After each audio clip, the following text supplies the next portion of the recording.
A dramatic rescue in Little Cottonwood Canyon, caught by our own Chopper 5. The 18-year-old woman down there is in the hospital after a helicopter crew hoisted her away. News specialist Andrew Adams learns it's been a busy year for these kinds of rescues, but fortunately, rescuers have a one-of-a-kind tool to help them. Tell us about this, Andrew. Well, Dini, when the slope is steep, the terrain is treacherous, and minutes can make the difference between life and death. Rescue crews will often opt to respond through the air, but they're not the ones flying into harm's way. Instead, they're relying on some highly trained medical teams.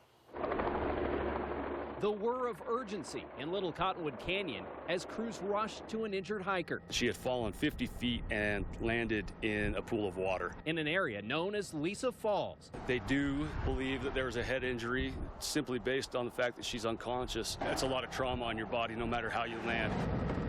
Chopper 5 is overhead to capture what unfolds next.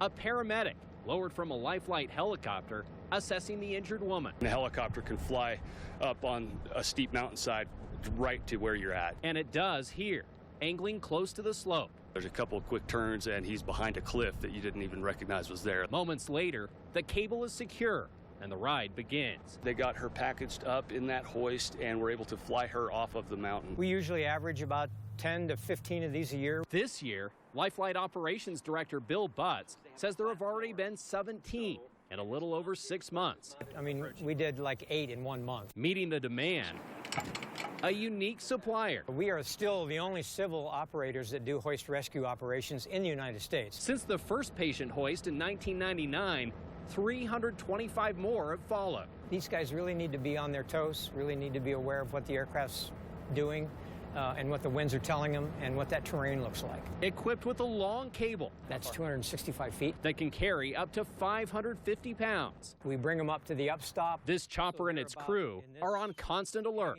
helping the injured when they need it most. It was really fortunate that Life-Flight was able to get to her, get the hoist there, and get her hoisted up and out of there. It saved us a couple of hours, I would imagine, in the rescue effort.